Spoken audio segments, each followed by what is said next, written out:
good evening. So, magandang gabi. Welcome back again dito sa aking channel, Little Vlog.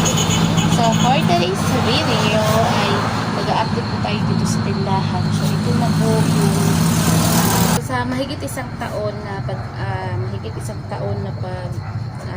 ano dito sa tindahan ay ito na po talaga yung masasabi ko na medyo talagang umangat na siya kumpara noong una, kasi ano lang ba yung mga tinda namin noong una, mga day, so grabe talaga yung tinda namin noong una. So siguro hindi ko mapalakasan yung boses ko ngayon, sobrang ingay talaga sa paligid, pero pagsisikapan ko pa rin makapagpatuloy so ito yun. At ito na pala yung baby ko, mga dayo. Malaki na siya, 7 months na siya ngayon. And siya ang palagi kong kasama dito sa tindahan. Uy, di nibibiron. So siya ang palagi kong kasama dito kapag nagbabantay ako sa kanya. Syempre kasama ko siya, lagi ako nagbabantay. Napakahirap pero kakayanin para sa pang-araw-araw na pangangailangan. Sobrang laki ng tulong. Hindi naman lahat inaasa namin dito sa tindahan dahil meron naman pong sahod yung asawa ko, pero sobrang laking tulong na din ito dahil nakapag-ipon-ipon din kahit papaano dahil sa tindahan. So ipapakita ko na sa inyo mamaya, mga dayong update sa tindahan.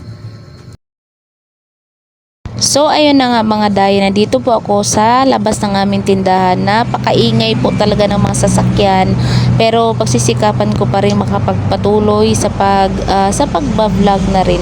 So ito nga mga day ang update sa aking tindahan. So kung makikita nyo, sobrang layo na talaga ng mga paninda ko ikumpara noong una. 'Di ba? Grabe talaga yung mga paninda ko noong una, mga day. Grabe ang kokonte, halos ilang piraso lang.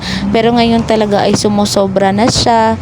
So nagkaroon na kami ng iba't ibang klasing mga kape, ng iba't ibang klaseng mga chichirya, mga cup noodles.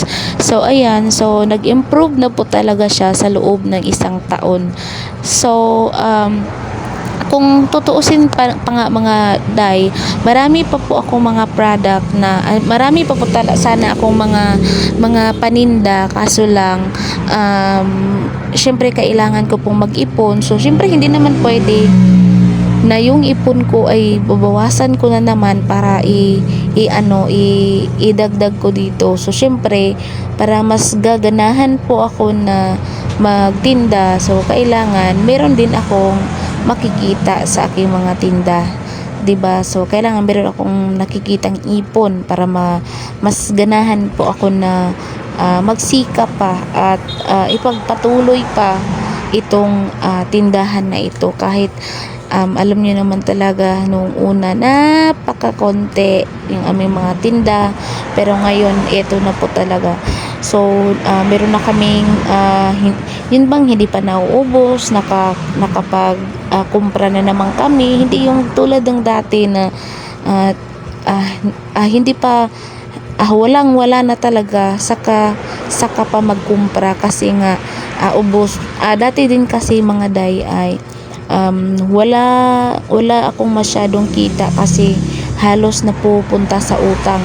Ngayon kunti na lang talaga yung may mga malalaking utang sa amin. At syempre mga day, hanggang dito na lang muna ang aking video. Maraming salamat sa panonood. Bye!